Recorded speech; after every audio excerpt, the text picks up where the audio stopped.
Welcome all. My name is Jennifer Harris. I am the president of America's Hometown Laureates. Tonight's event is, I believe, the third event here at Uva Wine Bar, which has just been wonderful every year. So this time we're doing an open mic both tonight, and I'm pairing it with also next Thursday, June 12th, at the Breathing Lotus Living Arts Studio in Kingston, which is another repeat event, which I think people will like.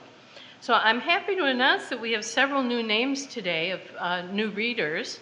So that means that whatever our poet laureate, Miriam O'Neill, is doing, thank you very much, as well as spreading the word.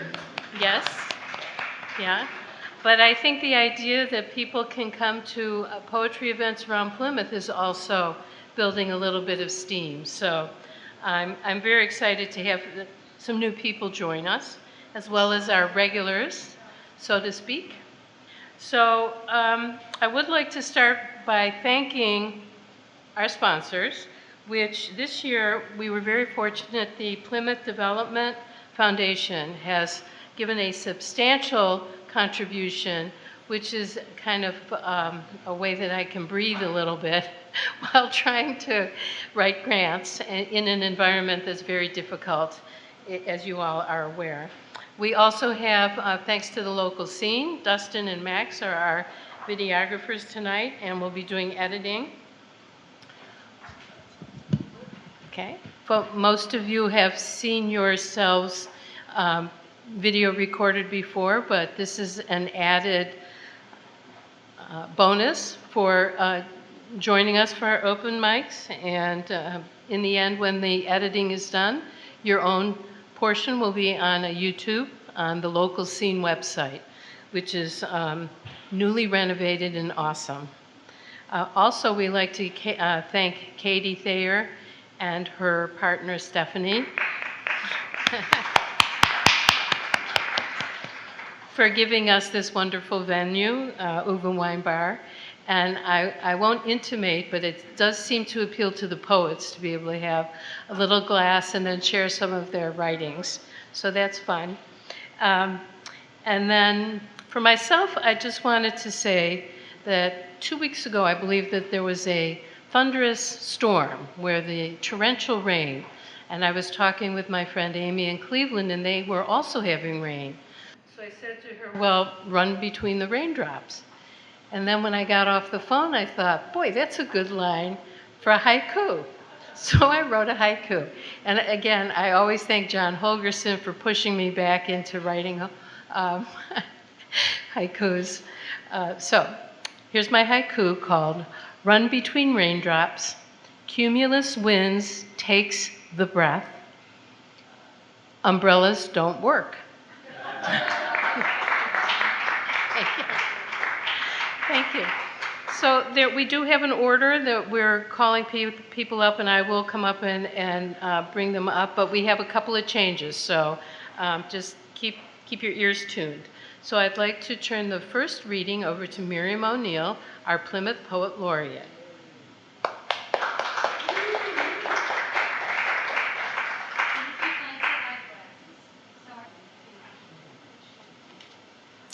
Hey folks. All the peeps are here tonight. That's great.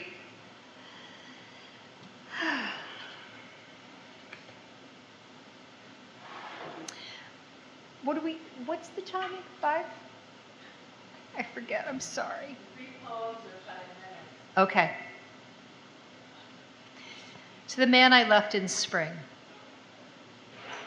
You ask, what's changed? And though it's everything, I only have the heart to tell about the wall we're building to keep the sea from devouring more coastline. This strip of sand is home. This water cradles the ashes of our dead. And lately, the whole world seems like a beam-post beetle's hatched eggs devouring us from inside out. I read somewhere you found success designing homes, where inside walls can be moved or removed without the roof falling in, the way old barns were built, with room for the breath of horses. I read that people love your work. I thought of the cottage near the beach. I never got to see where summer marked your adolescent cells, salt-blazed, sun-struck, grit of sand beneath your feet on worn linoleum, and waves, always, even in dreams. It was for the best the way we left it, or let me say, I left. For months after, on days alone, I felt the crushed lilac shade of that parting, the sleight of hands as yours slipped out of mine. This spring, the willow lost its grip up on the bluff, condemned but unmoved. The neighbor's rotted cedar deck dangles above the beach. The bay glitters with right whales. Spume some days. Hope is exhausting.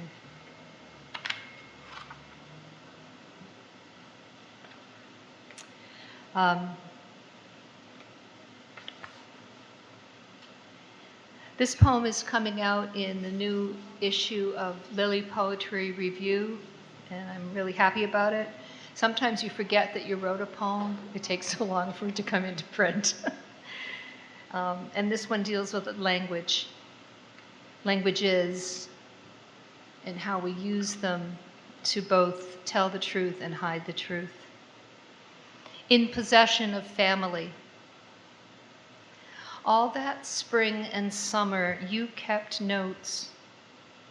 This is what he said, what he did not say, what the doctors said about him, how his feet spoke beneath the sheet that last morning.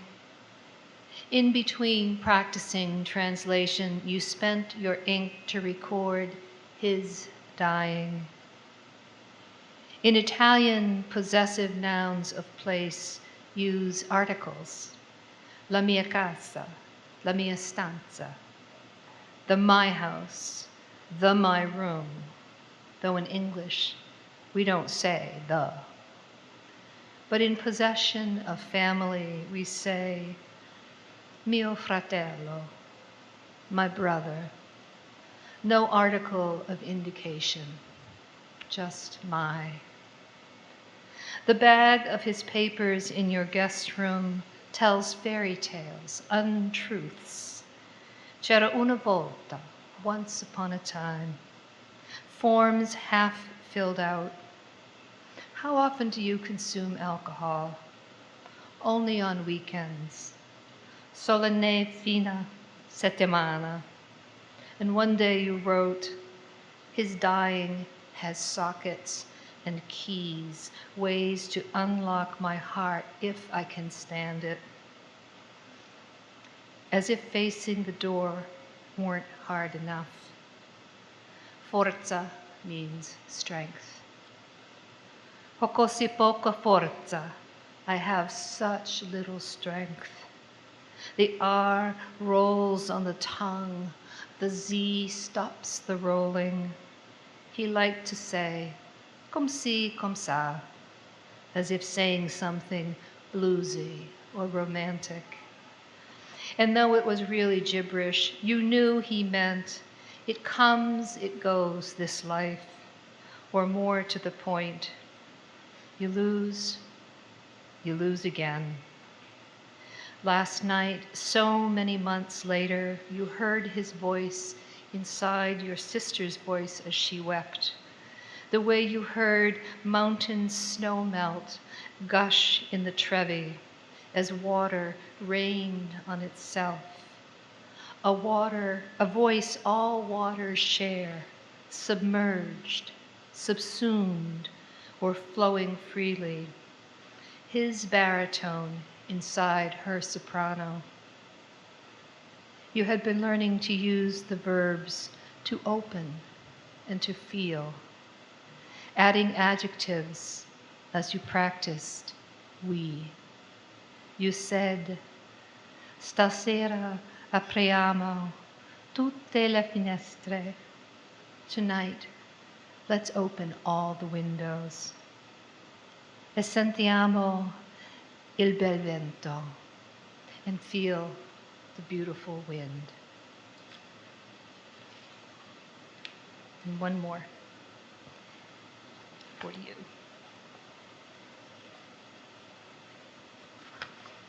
Oh, sorry. Sorry. I'm supposed to be the one who's organized. End of May, because it really was just recently. End of May. 2 deer, their fawn a shiver in the long grass. 2 swans, their cygnets molt a small flotilla crossing the pond. Where the first green mention of water lily stems stand in mud under the shifting roof of clouds, and the crowd of black choke cherries, sheared of their blooms, bow along the fence.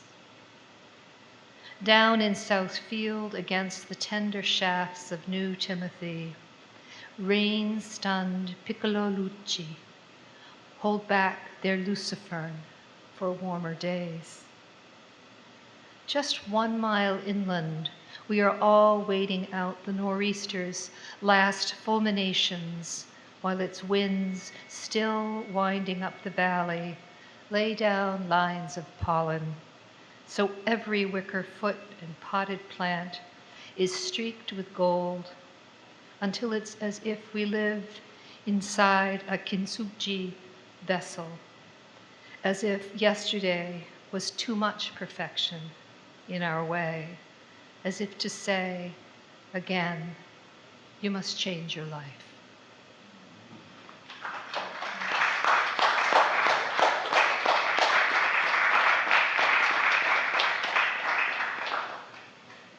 Thank you, Miriam.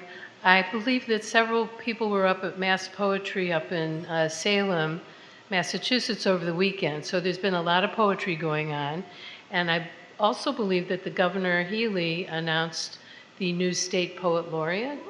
But of course, anyone can tell me his name, I'm forgetting. Reggie Gibson. So you heard it here first, or second or third, but the state now has a state poet. So Plymouth had a Plymouth poet as of 2020. So you should be proud of us here. So next, I would like to announce Susan Hunter.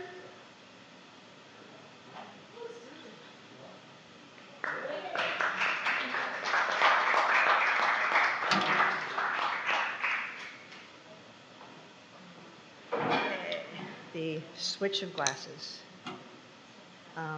Hello, everybody. I'm Susan Hunter, and the 2 poems I'm going to read are from my upcoming book, which was just accepted by Kelsey Books, which I know a lot of you have published with them. The book's called "Do We Ever Stay?" And I was inspired to write the first poem by many trips that I've made up to the cabin in Maine that my husband's family owns. It's very rustic, but we're heading up there in a couple weeks, so this is timely. Maine sunrise. Light spreads from a nugget of night both ways over the water at Little Sheepscot. I step gingerly down those old wooden stairs a few hours after June's midnight and see a flaming sky over the gray river. It's what I disbelieve in November when days are lopped off at either end, absorbing black, like ink in a white cloth. But here, in the old house, the mirror, pot-marked and rusted, catches the whole view of the river from the wall across the room, a reflection of those summer days that are long enough to hold a small boat heading up the middle of the watercourse in the morning and back again, wake gleaming in waning light of a long evening. From the damp woods filled with trees upright and fallen during the winter, I can hear a boat heading around the point, voices climbing over the motor's raucous growl. All is stilled when deep darkness falls for a few hours and light once more presses against cloth curtains at the upstairs window. And I think we all kind of look back at the time of the pandemic now as the time that's passed and hopefully won't come back again. And I think we all remember those days just before the pandemic hit and the lockdown started. I wrote this poem in early March, just after the lockdown started, but this takes place right the weekend before the pandemic hit. This is Worcester Square 2020. It was early March that year when I took a photo in our rented living room in New Haven. My photo shows patterns, a room spare in its simplicity. The sky was blue, clear and absolute, through a half-moon window. The reflection of the sunlit window on the wall was more real than the window itself, and balancing above was a scalloped clock showing 2:55 p.m. If I had known, could I have stopped the hands, pulled them down and counter to what was to come? That apartment was nestled between two funeral homes, caskets coming and going in the parking lots. We didn't know what was ahead. Across the street through the window was a white house with shadows cast by a large leafless tree. Had I read the signs, I would have paid heed to a dream I had that same week in the time before the sickness. In the dream, I had been sentenced to prison for something I did. The jail was a big, airy, sunny room lined with windows. I had my clothes with me for the prison term, and I hung them on coat racks. When more people entered the room, I was surprised that I wouldn't be alone. I removed my clothes from the racks. Then a woman and I walked outside on a path surrounded by tall arching trees that made a domed covering. I could leave the prison to take walks during the time that started before we knew it, long before the sun made patterns on the wall of a lost world. Thank you.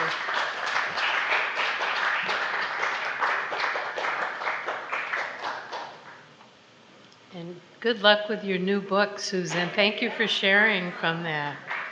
We're very proud of you. And next up is Jean Kryling.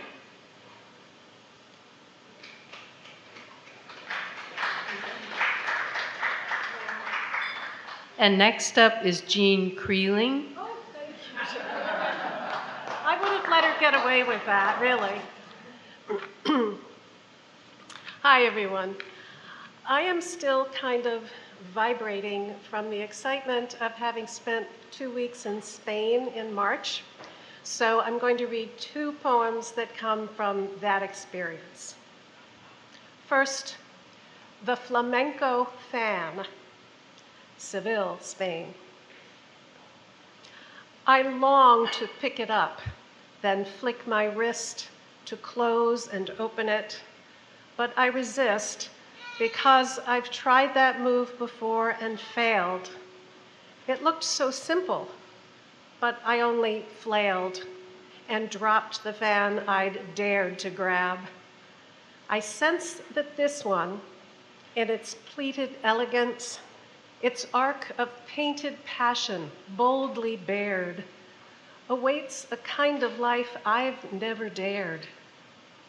A silent rhythm fills its folds, and closed or open, it's a question coyly posed, in no need of reply.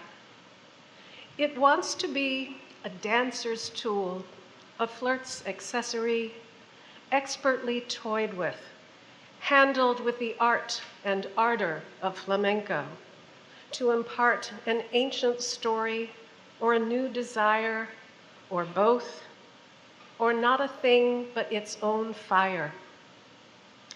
It doesn't want a tourist's ignorant and greedy touch. Although the shop is meant to sell to me, the merchant's glad to take my euros. Boxing it so it won't break, he makes the sale. I put it on display at home, where I admire it every day, but seldom touch it, for I've always known it wants a hand more Spanish than my own. Thank you. The Spanish people were astonishingly kind and encouraging and patient with me when I tried to use their language. And this next poem is about that. It's a villanelle, so you'll hear the first and third lines repeated in varying forms several times. The joy of Spanish. Somebody got the reference there. Rolled R's and tildes make it sound exotic, the music of a landscape far away. To speak it is to summon the erotic. Its open vowels welcome you, hypnotic for ear and tongue, and you will learn to say the rolled R's smoothly, so they sound exotic. Your goal of fluency may be quixotic, but with some practice, you too can convey the luscious resonance of the erotic. The rules of other languages, chaotic, complex, can hinder charming repartee, but Spanish grammar lets you sound exotic in not much time. In fact, you'll sound rhapsodic quite soon, an expert at verbal foreplay, a master of the audible erotic. The Spanish language, liltingly melodic and ripely rhythmic, sings a sweet ole. Rolled R's and tildes make it sound exotic, but yes, you too can summon the erotic.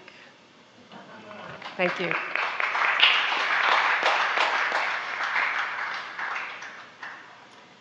Well, thank you, Jean. Now we've had a touch of Spain.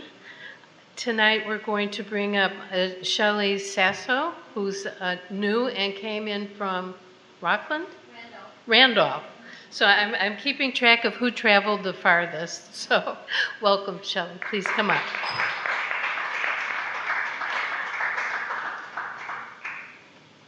Thank you. I have recently written a book of animal poetry, as yet unpublished, and my intended audience are not little kids, but tweens and young adults and adults. It has a bit of a conservation flavor running through it. Some of the animals are endangered and some aren't. So I'm just going to read one little short guy and then two kind of medium short ones. Let me see, where's that first one? There you are. Okay, this is called American Eagle.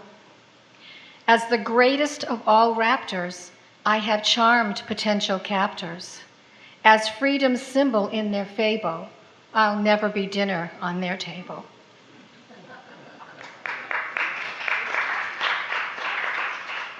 I'm too short. This is my favorite one. It's called Long Live the Queen.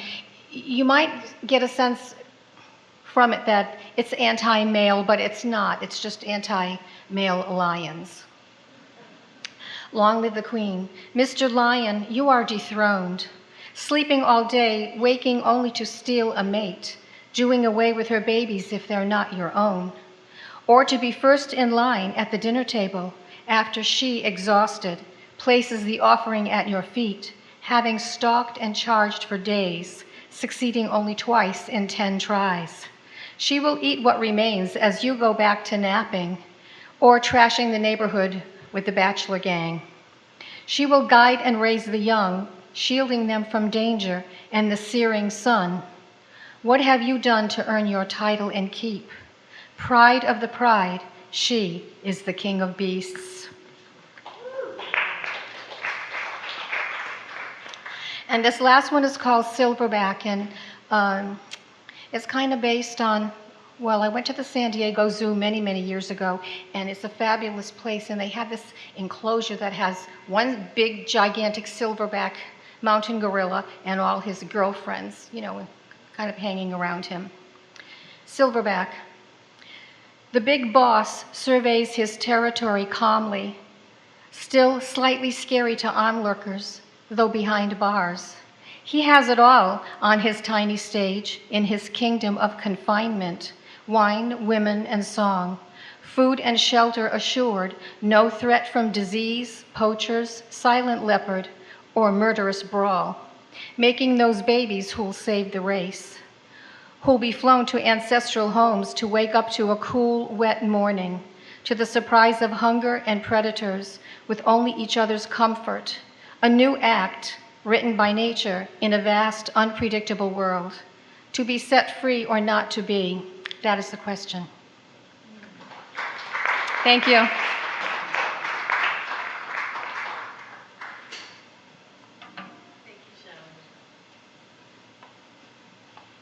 I love poetry about lions, so thank you.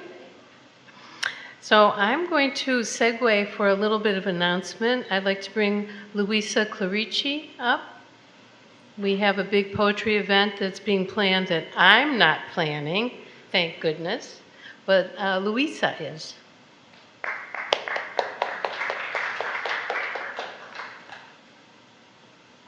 I wish Jennifer was helping us plan because she's so good at all of this. Hi everyone, my name is Louisa Clarici. I am a poet. I'm also a food writer. I'm co-director of Foodie Federation.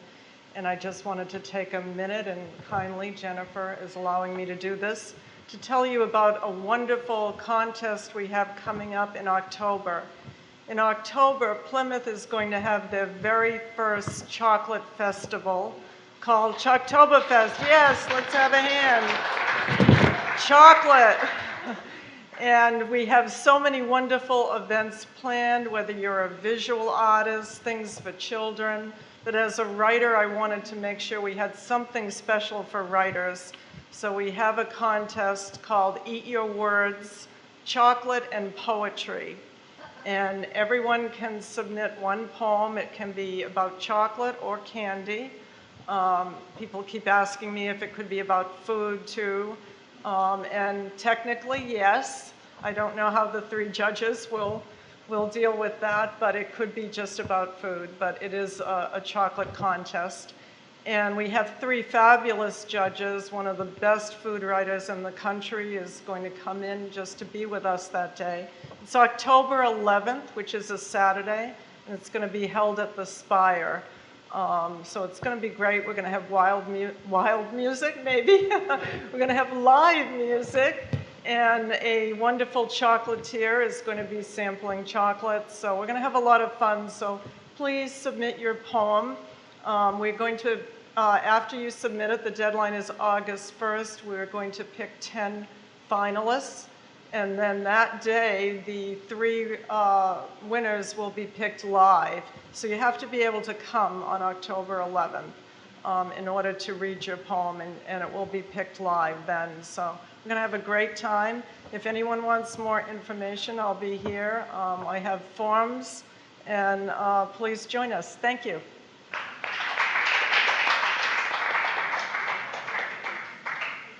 Maybe we'll get to hear one of Louisa's poems the next time. So I know people like chocolate, so let's bring your mind back to poetry. Uh, Poetry and wine. Our next reader is Elaine Sorrentino.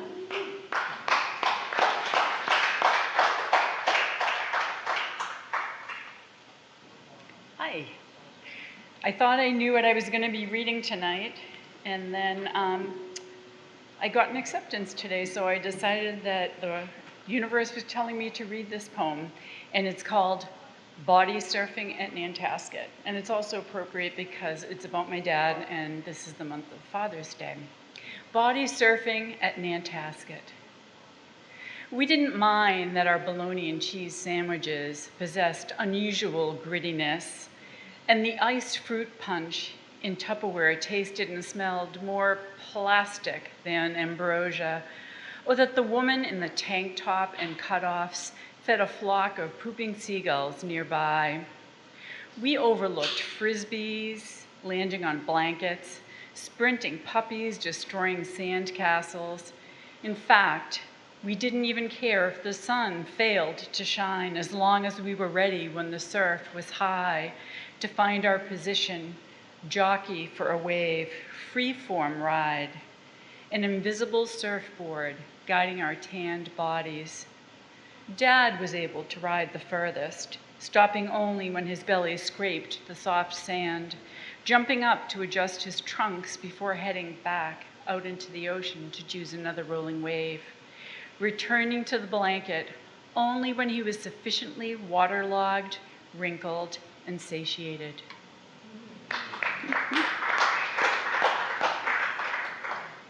I've decided to do an ekphrastic poem tonight. I don't know if you can see this. It was a piece that was posted on Ekphrastic Review, and I wasn't interested in it until I found out it was painted by a chimpanzee. And then I was very interested. So this piece that I wrote is called The Envy of Picasso. And it's in memory of Congo, an artistic primate.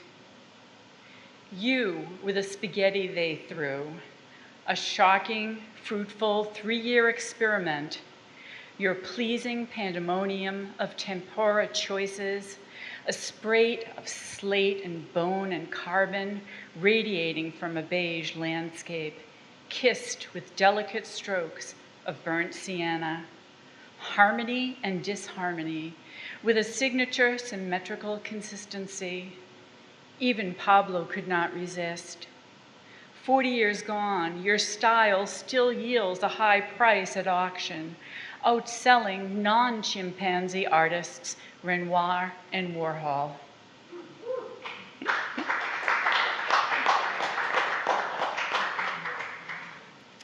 And my last piece is called Forever Unfinished.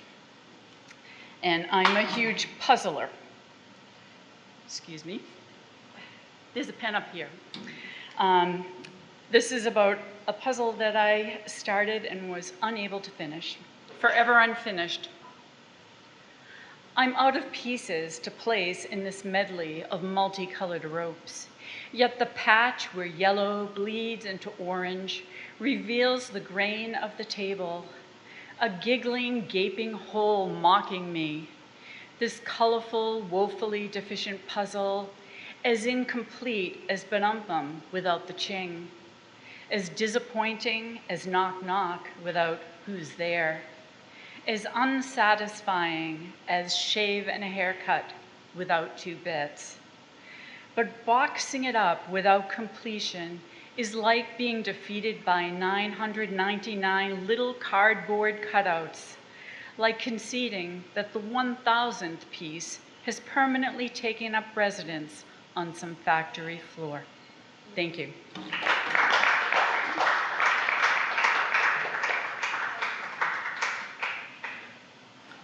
And next up, we also have a new member, Sam Orelli. Welcome.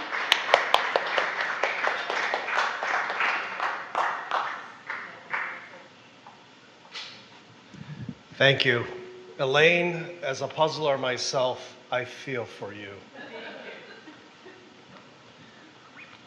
My name is Sam Orelli, and I don't yet consider myself a poet. However, recently, my book, On the Edge of Knowing, was accepted for publication, so I'm currently working with a publisher.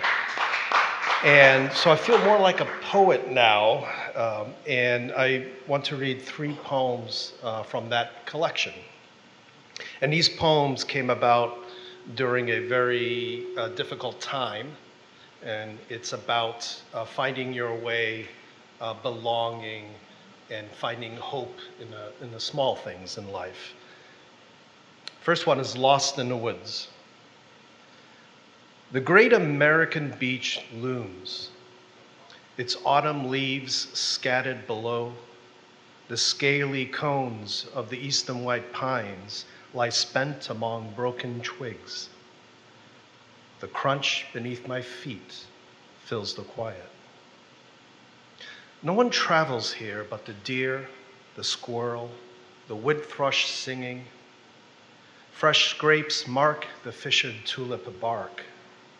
The black bear speaking in a tongue only the wild remembers. My claws are mute, my voice without melody. The wind carries the forest chatter, creaking branches, tumbling leaves, the aging white birch, papery skin unfolding, leans close and whispers, "Where are you going?" I've roamed the poplars and spruces, brushed the white-tailed stags graze, heard the mourning dove coo, sought the great horned owl by night, yet these woods grow strange to me. In the distance, a brook's rush threads through roots and worn stone, its babble a steady hand, guiding me toward open waters, where the silt of the world drifts on. This next poem is called The Indifference of Snow. Written after spending time feeding the birds after a snowstorm. I cannot tell if the birds are thankful, if they sense it is I who tends their hunger, breaking the snow's silence with a shovel, scattering seeds on the gentler ground, beyond the ordered feeding, beyond the ordered offering of the feeder. Does it matter if they know? Would their blindness to my gift reshape the curve of my hand, diminish the sweep of my will? They are creatures of instinct, drawn to the bare, stark truth of survival. The snow falls still, indifferent, answering nothing. And yet, my hand returns to the seed, my heart to the quiet work of giving. And the last poem, which was recently published in Procetrix, the magazine, is called Even Now the Light. Listen, the earth still breathes beneath our hurried steps, its ancient pulse humming in the roots of trees, in the hush between waves. But we do not hear it. We walk with our heads bent, hands full of loss, as night folds itself over the fields, as the wind moves through the hollowed out reeds. Even the moon turns away. But not all is lost. Look, how the morning, soft as a petal, spills light into the empty spaces. How the hermit thrush lifts its song, a note of gold against the fading dark. Spring comes anyway. And what is the sun, if not the hand of mercy? What is the wind, if not the voice calling us home? Even now, the earth begins again. Even now, there is light enough to find our way. Thank you.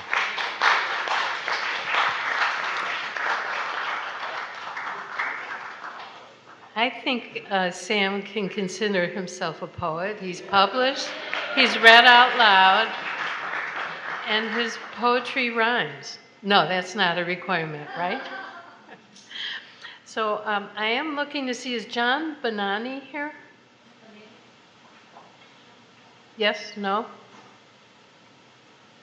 No, I believe he was supposed to be coming from the Cape, but I didn't have his email address, so maybe next time. So I'm going to move on with Alan Howarth, please.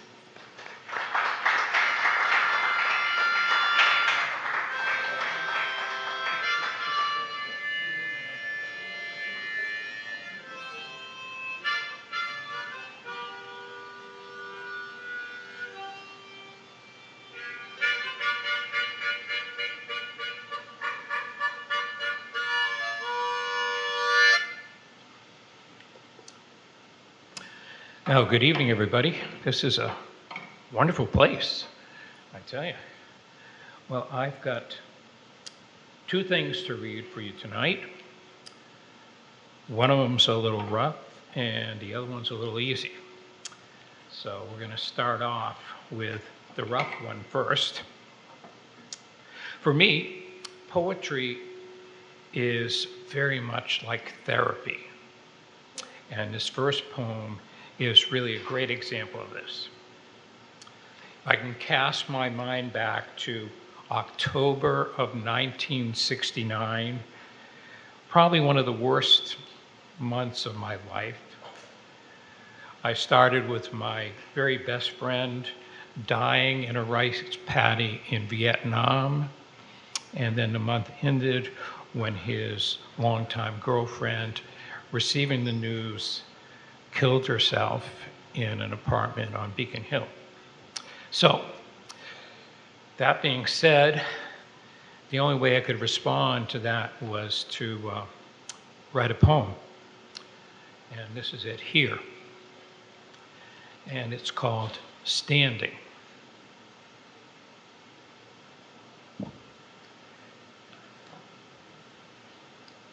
Standing for fear my footsteps would falter. I am here on the riverbank, hearing you asking me to put on my armor and wear your colors. You ask not that I go to battle on the fields of Spain or in the dark forests, but in the alleys of despair and streets of loneliness. You offer your love as my shield, that same love you use to nurse my wounds, to fight the illnesses that plague my heart. And lady, I shall carry your banner, a white dove on the scarlet field, Dona nobis pacem inscribed in the strongest black. And lady, I shall carry your love of this river, of the lonely gull, of these dying October flowers. And lady, my pledge to thee, sworn on the stars, I lay my pen at your feet, for I own no sword. Thank you. And then a little lighter, a little more easier. Let me see, where am I going to go here with this? This poem is called Reflections. Her mind was still, her body swayed through rings and spreading ringlets, expanding like ripples in a pool.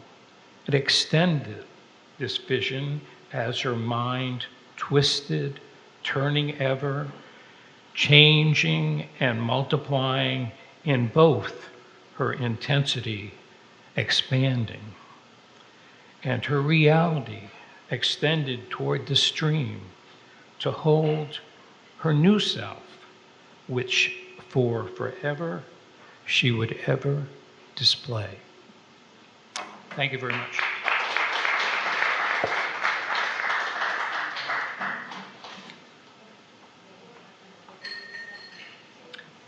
And our next reader is Susan Thanis.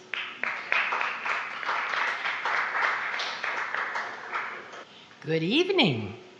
I have poems that are a little bit of Portugal, a little bit of my family, and a little bit of Van Gogh.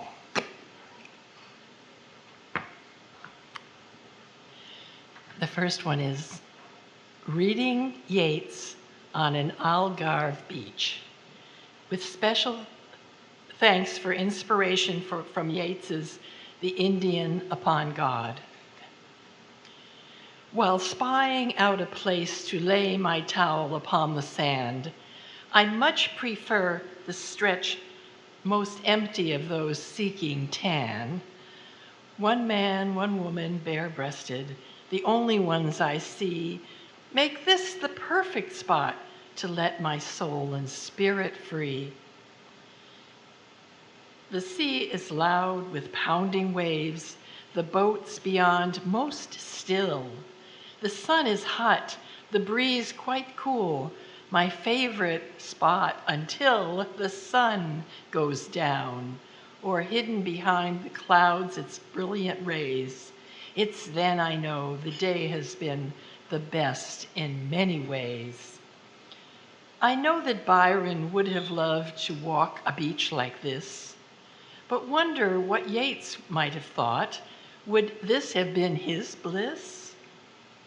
3 hours pass, the beach much broader, couples wander by, waves pound further off, boat engines roar beyond the sky, below the sky. The moments lost that once I had while reading Yeats alone, I treasure now and wish them back, but know that they are gone. So this is an A and B poem, 2 generations in the same family, my son and his son. Gregory's dog. When you came home from school, your brave beauty would bound out the door, her heady pride crumbling to your caress. Showering affection on your shoulders, she would run with you through fields of goldenrod, 2 pups chasing afternoon idleness, gathering in delight like greedy gamblers. That July day, you returned from the vet with her lying in the crescent of your arm. Turning the earth, you watered it with rare tears to bury the cooler carton marked family, a final irony to play on your heart. Shovel by shovelful, you filled the hole with passion reaped from sorrow, from which one day would arise the phoenix of a father's love. This is part B. A simple smile. How do you hear a smile when there is no sound attached? Only in my mind's eye can I see the small face, his eyes lighting up. Memory has preserved the image I long to hold, to touch, to cradle as I did 3,000 miles ago. Now I must believe his mother that across the land, Nicholas knows my voice, remembers his grandma. And this is an ekphrastic poem. I think I read it once before, but in Boston right now, there's an exhibit of Van Gogh's paintings about the Rouland family, and I especially love this one. My letter to Rouland the postman. Dear friend, let me look into your eyes, blue as the serge suit you are wearing. You deserve so much more than the gold on your jacket. It cannot repay your relationship with my first love, the Dutchman, whom you alone befriended when he was living in Arles. Yes, I know you are married, have 5 children. I've often watched your wife rock the cradle, crooning her lullaby. Your older son once spent time in a small room off my bedroom. Now you inhabit my guest's room. It's so much better having you here, you see. In the past, the only way I got to spend time with you was at the MFA, and then it was never in private. Someone was always watching over my shoulder. Please give me your gnarled hands. Let me massage those arthritic fingers. You know you must keep them in shape. You still have many more years to deliver letters. What a pity you'll never receive mine. Thank you.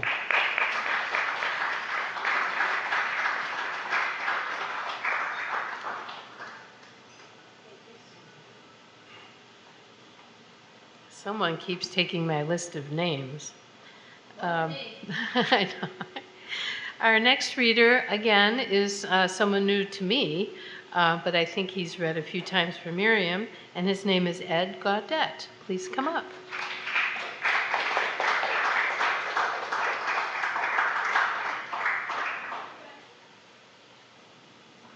And I am not anti-male either. I just wanted to get that out there. All right, so I'm going to start with a new one I wrote. It's like 4 hours old. I became a grandparent a couple months ago. It's called Grandparenting, an apt title. To become the people one despises with their cooing and wooing and facial surprises is a wake-up call to embrace the racket of age without rage or losing one's face. It's no longer just 2 again, but 3, less 4 with dogs and frogs, doing the best we can. This is a special way of being alive while dying. His blue eyes and milk cries endear us even when he's peeing. We rock and burp and sing weird grunts all the while. He toots and soots and drools, his hair an old man's beard. We once had plans for Venice and France. Now we pine for his chubby chin and grin and check a clock as he leaves and brings back his little dance. All right. This is called Dear First Cheat. It's a love poem. Tonight the embers will fade in the valley of our sister hamlets. Tonight the place you were born is the place you'll die eventually. I'll show up and surprise you with roses, but your candy stripes will be gone. As your stuttering girlfriend says, she's not here, left on break. Some other guy picked you up, maybe held your hand, kissed you. My mistake is believing in the resolute urgency of why most every woman I have known will have their own version of this lover's verse eventually. This one's called Zwick's Farm Road. These are uplifting poems, I know, thanks. This one's called Zwick's Farm Road. This is a street I grew up on. There is a door at the end of a development road where the property walls guard it from lush green greens and marsh fog that cloaks cattails like silent priests burnt from the inside by moonlight and kerosene. The neighbors here don't wave hello, prefer to pull memory down into a dark grin and breathe it out as the faces of girls we forgot to forget. Listen, a blackbird lifts out of this valley, carrying the names of mothers on a porch which still rocks and whispers your first lie to the ghost of a father. I took you here to lay down in the wet leaves where a bottle slept and fire dreamed of becoming the ocean. Time passed. The moon came. We kissed without touching. The stars said nothing. And And this one is called The Knotty Pine Experiment, with an epigraph for John Ashbery from the Plywood Years. Time got left out of the equation. In the basement, lust spins faster than a washing machine. Why would she blush, I thought.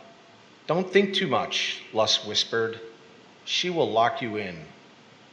The line was out the bulkhead door, and soon I was a cad. Running the Space Invader table had that effect. I guess a joystick can be a friend, but blacklight never light bright. Who said a hand in need doesn't work as hard? I won't make class. They will wonder if I'm dead. Jack Keats said youth is wasted on beauty, but you are not a marble man, nor overwrought. The next night, they found me under the bleachers. Football and a fifth was comfort then, just like it'll be after we have kids. One purred at the cold, the other pursed, then exhaled. The girls continued to show up, backs against the musty pine boards. We explored our thoughts on Siddhartha.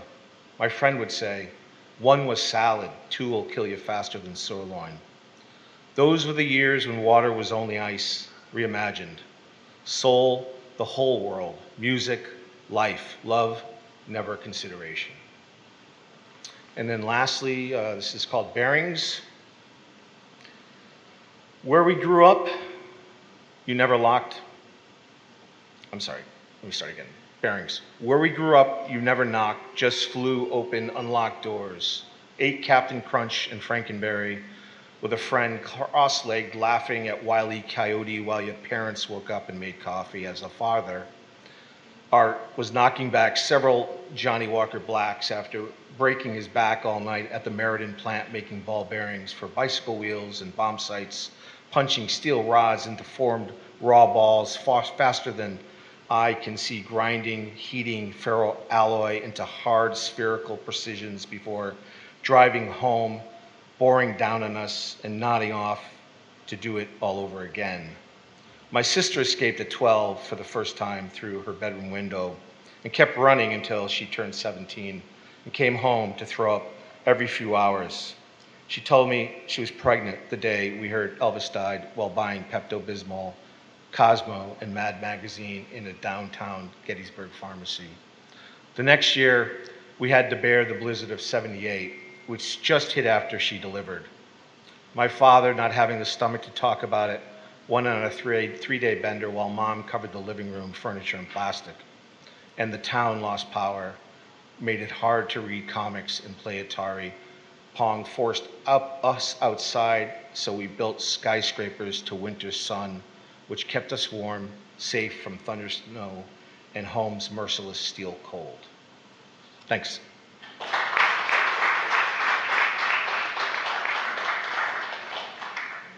Thank you, Ed. That was great. And next we have Sheila Lynch Bentonen.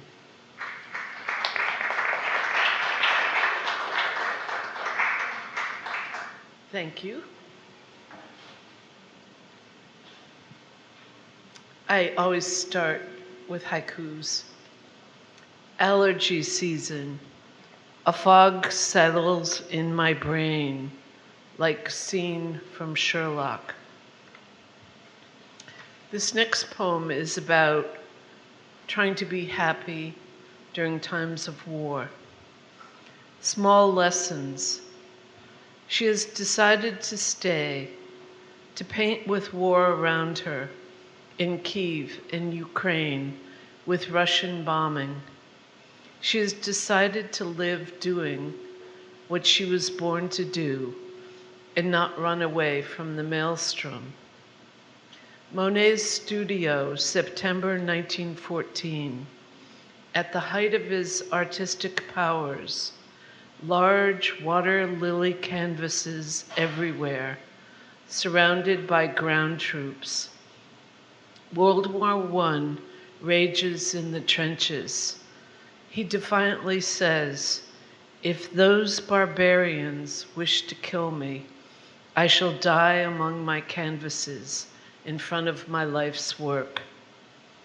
I am taking small lessons from the brave on how to breathe deeply, how to admire peonies, how to adore irises, how to smell roses, even though the world rages and madmen rule with brutal power. The owners of Uva Wine Bar, their kids grew up with my kid, and we watched them all grow up together. And I used to think rhyming was a poetry crime and not sublime, and I've changed my mind. Iridescent moon. Iridescent moon. She was 3. She was the stars and all the planets to maternal me. Mommy, lift me high so I can touch his round face, a joyously memorable time and place. I lifted her to the night sky. She still stretched, never quite reaching the moon, but she will always try. Now she has grown. She doesn't need a lift from me at all. She's packing, leaving home. She has spun her own orbit now. Her light shines bright. But I will always remember the 3-year-old trying to touch the moon night. This is for Michelle and Katie, who own Uva Wine Bar, which also just opened down in Mashpee, also a new, if you're down the Cape. Uva Wine Bar ditty. Men are from Mars, women are from Venus. Most men like cold beer. Most women like Cabernet at its zenith. A bar on this street serves ale and hot dogs. Uva Wine Bar serves Riesling with Chèvre logs. Toast to pilgrims and wampanogs, whale watches in Plymouth Harbor in a fog. Sip while you can, the grape's delight. Tomorrow is a mystery we all have tonight. And the last poem is called June, June.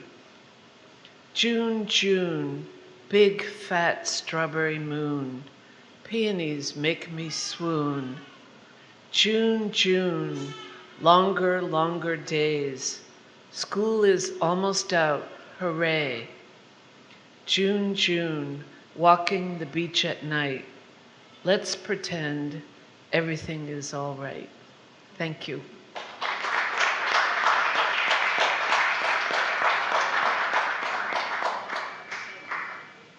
All right, next up we have a new reader, and her name is Amy Malone. So welcome.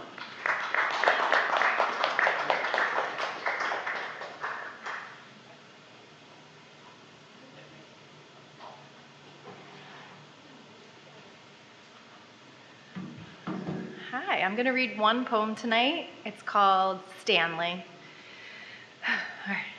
Back and forth, to and fro, cradled against my breast, you grunt and groan, wrestling with my body, willing the letdown to come, forcing it from my nipple. You smack and growl, coming to blows with the softness of my form. Did my grandmother rock like this? Is 2024 so different than 1954? Did they worry and love and push and pull? I bet she worried. She knew the cracked open feeling of free falling with breath lodged in her throat when no amount of love can inflate the chest of the babe released from her body. Did they let you hold him? I doubt it, but I hope so. I hope you got to feel the rise and fall of his belly.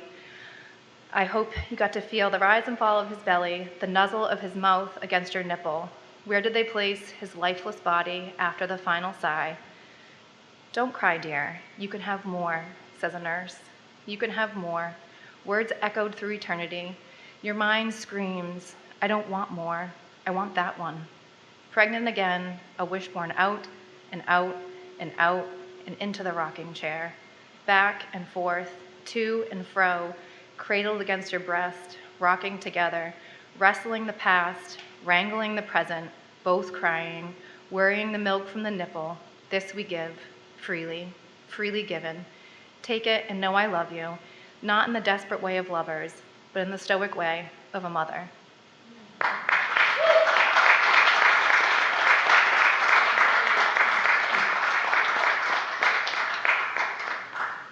Okay, so now we're going to bring in a ringer, one of our favorites, John Holgerson.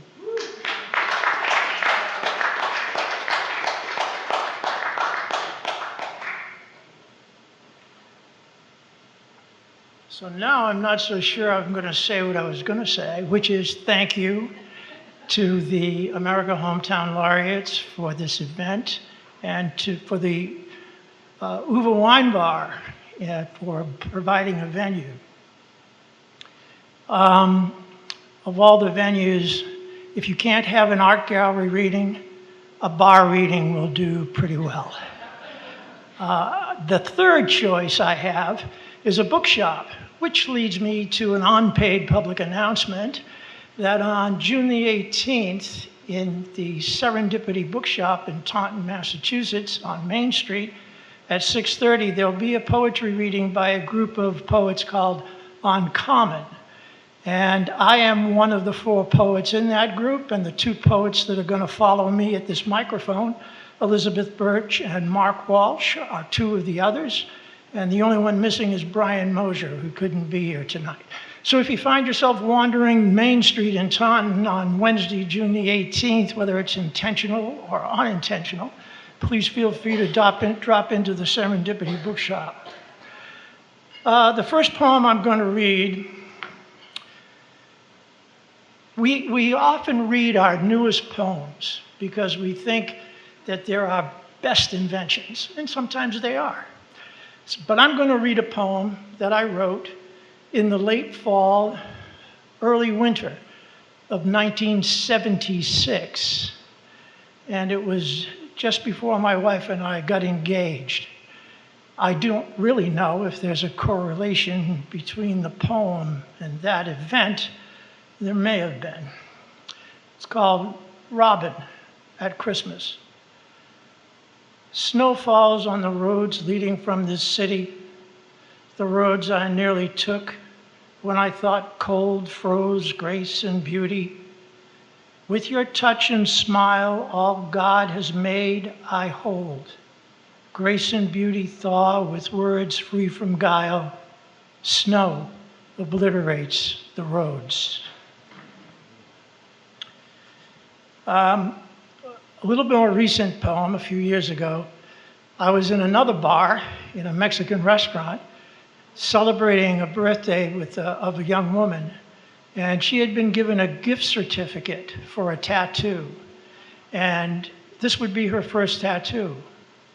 So I asked her if she'd thought about the design for the tattoo, and she didn't answer me with words. She reached into her purse and took out a pen, and on a napkin, she drew the design that I describe in the poem.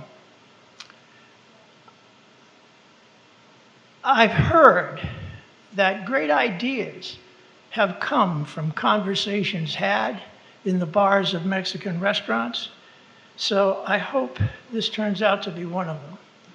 It's called Unnecessary Tattoo. A bruised heart, cleaved in 2, stitched down the middle. No mystery or enigma here, no obscure or secret riddle. It's there, behind your eyes. It's the catch in your voice at the mention of star-crossed lovers or the vagaries of choice. It can be seen in the ashes of the cigarettes you snuff out, the lingering sparks of memory in your holy grail of doubt. Don't tell me when it's done, the needle round and thin, the short, hot veneer of pain, the stain upon the skin. It's just another private part, you'll probably hide from view. A duplicitous reminder, an unnecessary tattoo.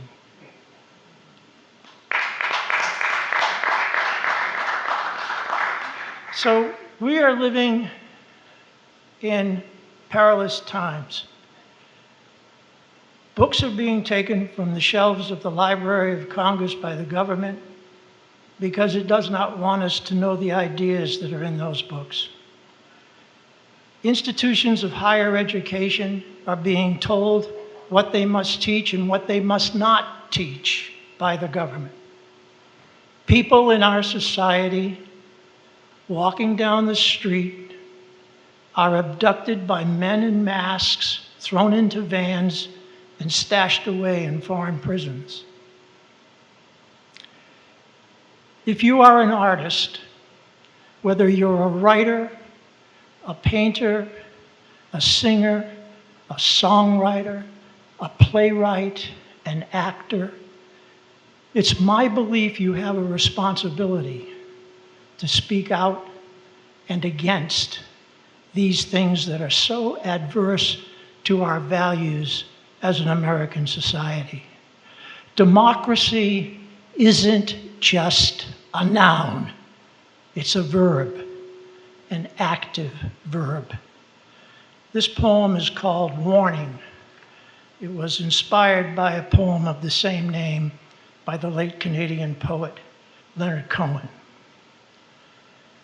If your neighbor disappears, oh, if your neighbor disappears, the Hispanic man from Venezuela who helped you paint your house, or the young woman who babysat your children while dressed proudly in that rainbow-colored blouse.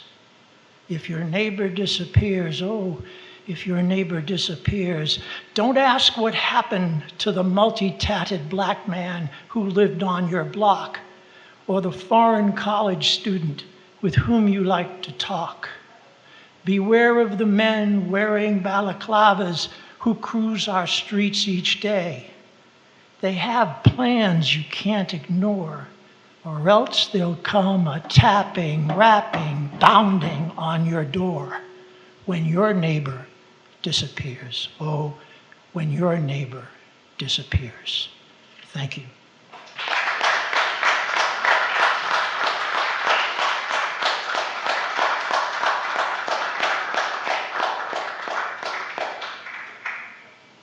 Thank you, John. Next up is Elizabeth Birch.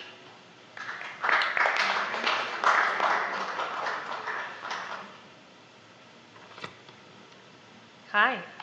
I have one poem for you tonight, but it's in 4 parts, so bear with me. This microphone. It's called Wrapped, as in like to be fascinated or carried away, but also the root of raptor. Wrapped. 1. We walk with the dog down to the water to marvel the osprey. Without saying a word, I tell you how she loves her young, assembles what her partner collects, and sits, patient as the ocean, eyes seemingly always open. When we get close, she doesn't hesitate to lift from the nest and circle our path. Stay away, she threatens, bombastic. And though the sandy shore invites us further, I listen, knowing what it feels like to have fear slide up my spine and sprout wings. You're too young to understand. Bundled in the sticky haven I've been assembling for years, you can't yet see beyond the rim of our nest. Witness how wide and blue this world. 2. I didn't mean to scare my sister when I asked if she vaccinated her son before flying. I knew he was technically too young, but heard some mothers got the shot early, afraid of all those near dying from disease. When she said she should have, even though the doctor told her to wait. Her eyes cutting up to meet mine, realizing it's too late. I sense her fingers curl into claws, her skin seeming to grow feathers. To me, she knows the way like an osprey who has returned many times to the same nest, stick walls built stronger with each season, each new brood of chicks. But now we both have beaks, and I should have known what not to say. You are only my first. Our nest is so small, susceptible to loose words and wind, sickness that hangs in the air we breathe. 3. I circle you like an osprey, scanning our surroundings, what's approaching, eyes everywhere on everything except you, the one thing my body knows without looking. My mother's generation never needed the measles vaccination. By the time it arrived, they had toughened like bare feet on the beach, the virus a threat they understood as part of living. Too young for any shot, your skin seems too soft for the salt of this world, and I'm here, hiding you, as if you are as fragile as an egg, because maybe you are. My father doesn't understand. His wordless, wrinkled eyes tell me life can't be lived from within a nest. Maybe this too is true. And yet, I keep circling, calculating the consequences, what can be forgiven. 4. In deep summer, the osprey chicks begin to flap their wings, lift clumsy bodies and hover above their home, practicing to leave.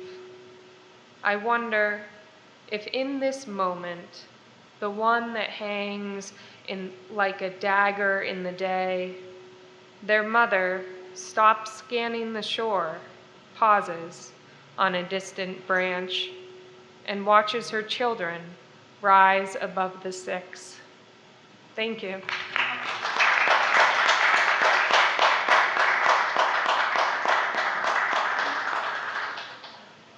Most of you know me, and I think I'm rolling with the flow pretty easily tonight. So everything, we're starting to wrap up. We have our closer, which is Mark Walsh.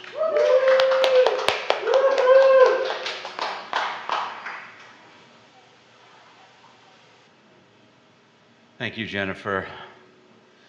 Good evening. How's everyone doing tonight? So about a year ago, I had a chapbook that came out through Lilly Poetry Review called In the Garden of Fortunes, and the way I described this book is if Pablo Neruda was the creative director of a Chinese cookie factory in charge of writing the fortunes, this is kind of what the fortunes would look like. So I figured I'd start off with reading our collective fortune tonight. So today is June 3rd? Okay. All right, so here is fortune number 3 for all of us. Number 3.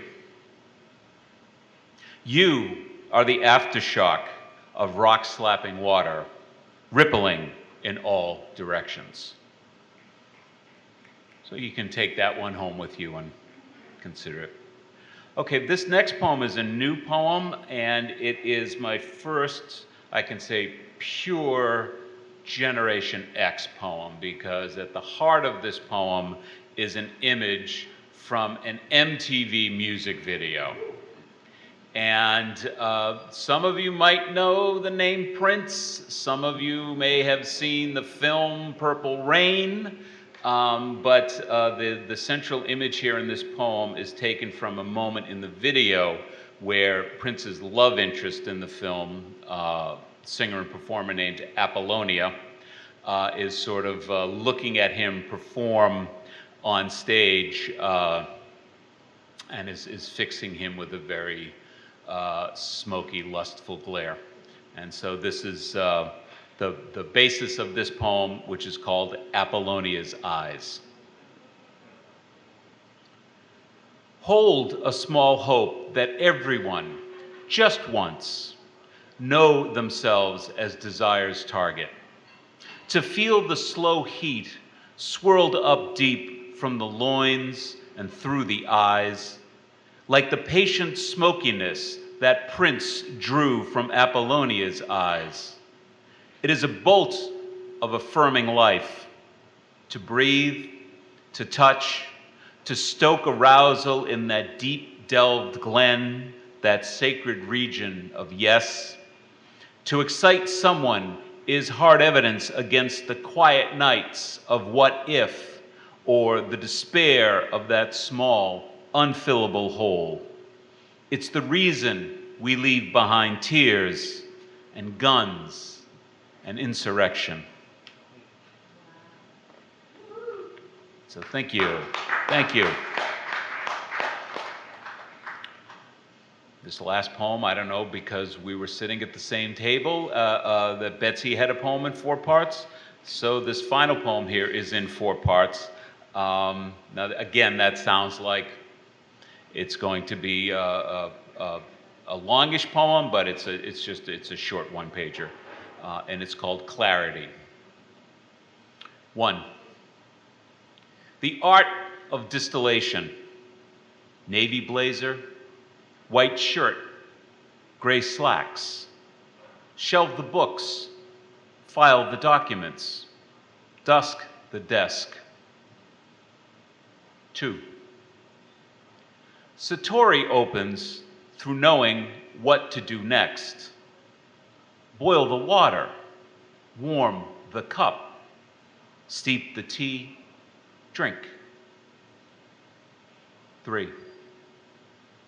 Snow buries the fence. Thinking breaks the shovel. 4. Difficulty lies in thoughts carried. Learn better to put them down. Be deliberate. Move easy. Move light. Dead Maud Zen. Thank you very much.